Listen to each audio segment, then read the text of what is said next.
Fala pessoal, Capitão Thiago Carnevale, e nesse vídeo a gente vai estar falando sobre o metabolismo. O que significa o metabolismo? Como que o nosso corpo gasta energia para sustentar o nosso metabolismo? Será que é possível a gente de alguma maneira estar aumentando o nosso metabolismo? Ou aquelas pessoas também que acham que tem um metabolismo lento, que por comer qualquer coisinha já estão engordando? Será que essas coisas se relacionam? Então, se você tem curiosidade, assista esse vídeo até o final.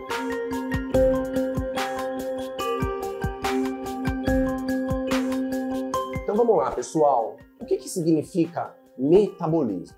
Metabolismo nada mais é do que o conjunto de todas as reações químicas, de todos os processos químicos que ocorrem no nosso organismo. Tudo!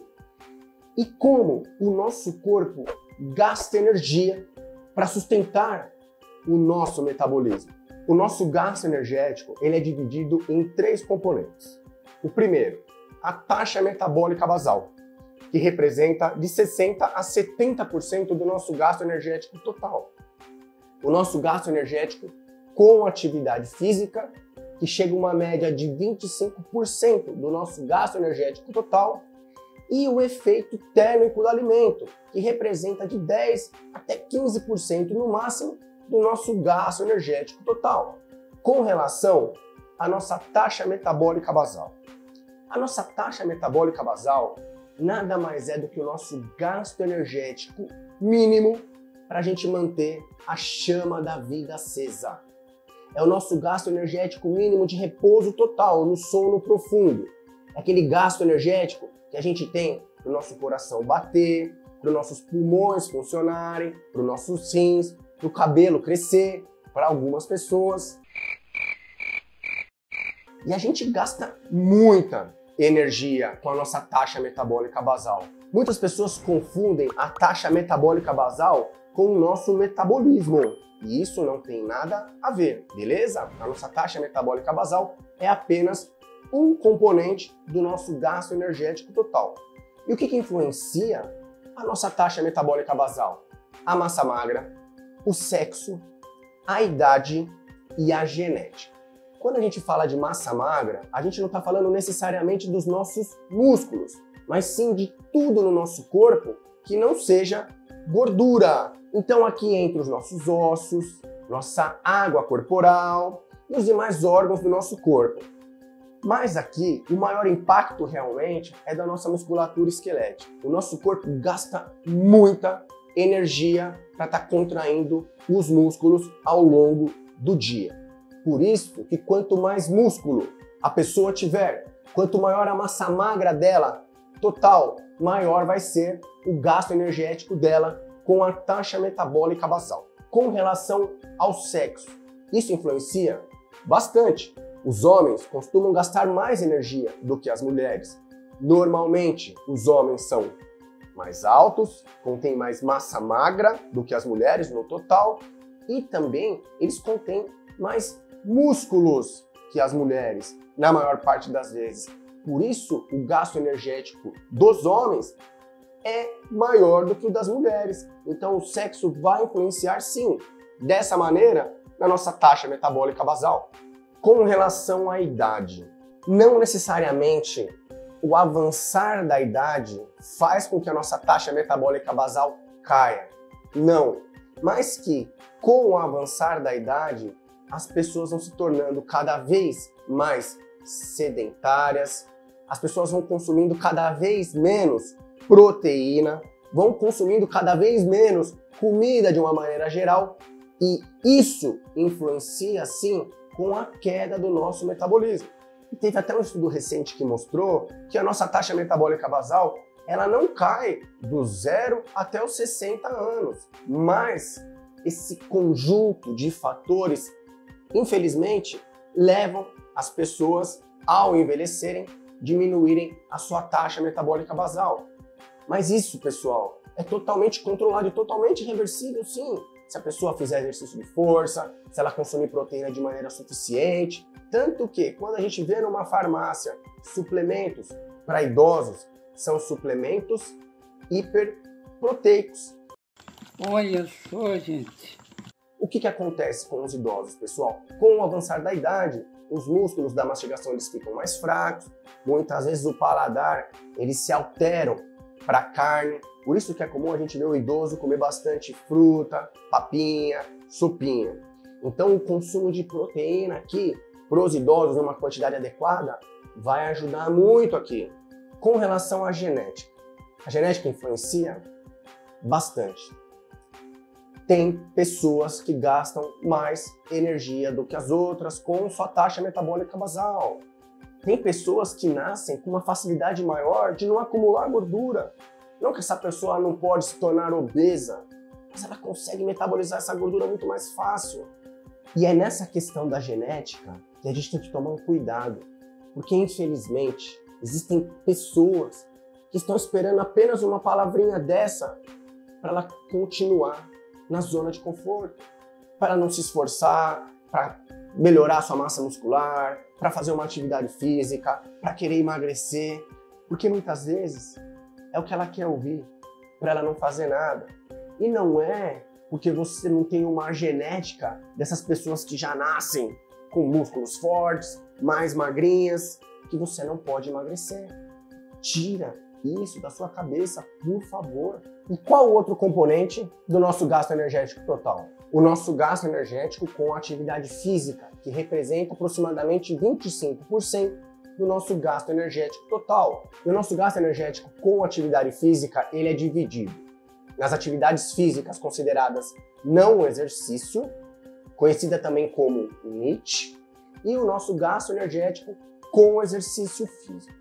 E o nosso gasto energético com exercício físico, ele varia aproximadamente de 8 a 11% do gasto energético com atividade física total. E olha só que interessante, o nosso gasto energético com as atividades consideradas não exercício é o gasto que a gente mais consegue controlar, impactando o nosso gasto energético total diário.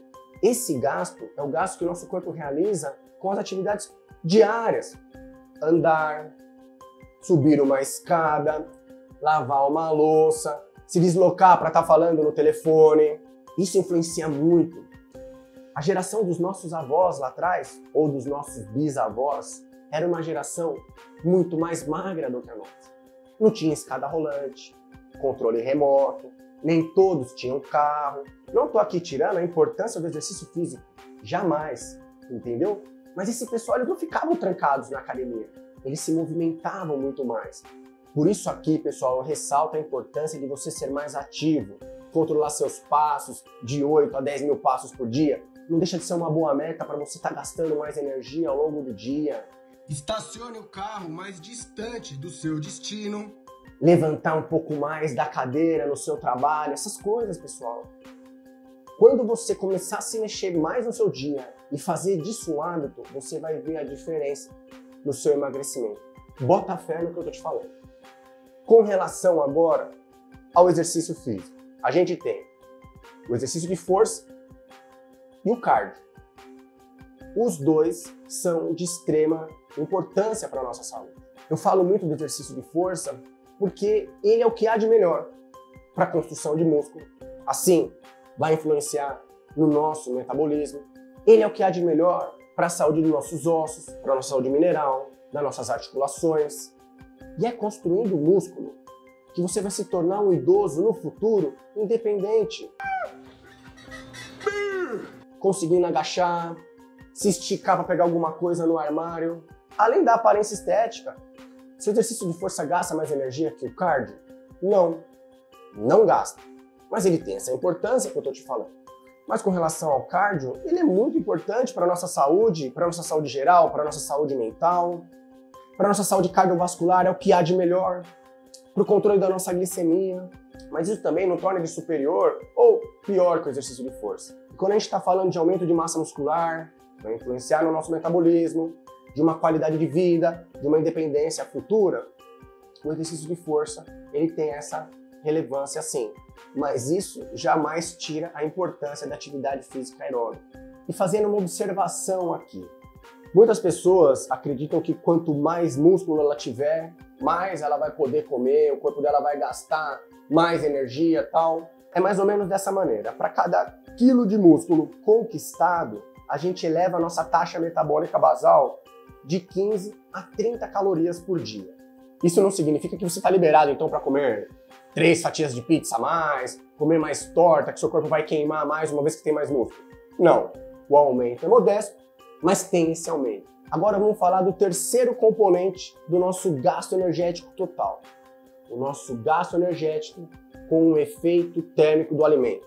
O gasto energético que a gente tem com a digestão dos alimentos. E aqui, pessoal, eu já vou resumir. A proteína é o nutriente que o nosso corpo mais gasta energia com o efeito térmico do alimento. Aproximadamente 30% das calorias das proteínas são queimadas com a sua digestão. Com a digestão do carbo e com a digestão da gordura, esse gasto aí não se eleva nem a 5%. Então, se você quer impactar positivamente o seu metabolismo com o alimento, busque fazer suas refeições acompanhadas de uma proteína. Porque, além desse efeito termogênico dela maior, a proteína é o único nutriente que constrói músculo. E quanto mais proteína você consumir, mais músculo você vai construir, maior vai ser seu metabolismo indiretamente com a sua taxa metabólica basal, maior vai ser seu gasto energético com a digestão dos alimentos, e assim você vai estar impactando o seu metabolismo de uma maneira positiva. Algumas pessoas podem estar falando, e a cafeína? Olha, pessoal, a cafeína, tecnicamente, ela, quando a gente consome, a gente consegue aumentar, naquele momento, uns 5, 10% da nossa taxa metabólica basal. Mas de maneira muito séria eu falo para você, a cafeína não vai influenciar em nada no nosso metabolismo, no nosso gasto energético total. Se você não estiver fazendo exercício de força, caminhando mais no seu dia, sendo uma pessoa fisicamente ativa e consumindo proteína de maneira suficiente, você pode se entupir de cafeína, que nada vai mudar no seu metabolismo. Quero café! Quero café! Um sono de qualidade, um sono de 7 a 9 horas por noite, ele vai preservar a sua taxa metabólica basal. Ele não vai melhorar a sua taxa metabólica basal. Pessoas com sono de má qualidade, elas têm uma taxa metabólica basal muitas vezes um pouco mais baixa. Outro ponto que o sono influencia no ganho de massa muscular. Pessoas que treinam, mas que dormem bem, quando comparado com pessoas que dormem mal, as pessoas que dormem melhor costumam ganhar mais massa muscular do que essas pessoas que dormem mal. Outro ponto negativo que o sono influencia é na gestão da fome. Pessoas que dormem menos costumam a ter mais fome ao longo do dia. Então, de maneira bem resumida, se você quer mexer no seu metabolismo, seja uma pessoa fisicamente ativa, construa músculo, consuma proteína de maneira suficiente na sua dieta, tome um cafezinho eventualmente, brincadeira que o cafezinho não vai impactar tanto assim, beleza? E durma bem, tá bom? Não é porque você não tem a genética de um fisiculturista, de uma modelo fotográfica, que você não pode melhorar, que você não pode emagrecer, que você não pode construir músculo. Tira isso da cabeça, beleza? Porque genética não pega ninguém no colo cedinho para levar na academia e ir treinar, tá bom? Obrigado por ter assistido o vídeo até agora. Se você curtiu, realmente, curta, compartilhe com alguém que esteja precisando, que tenha curiosidade no assunto e se inscreva no canal para a gente estar aqui sempre postando cada vez mais para vocês. Beleza? Muito obrigado. É nóis, tamo junto, te amo.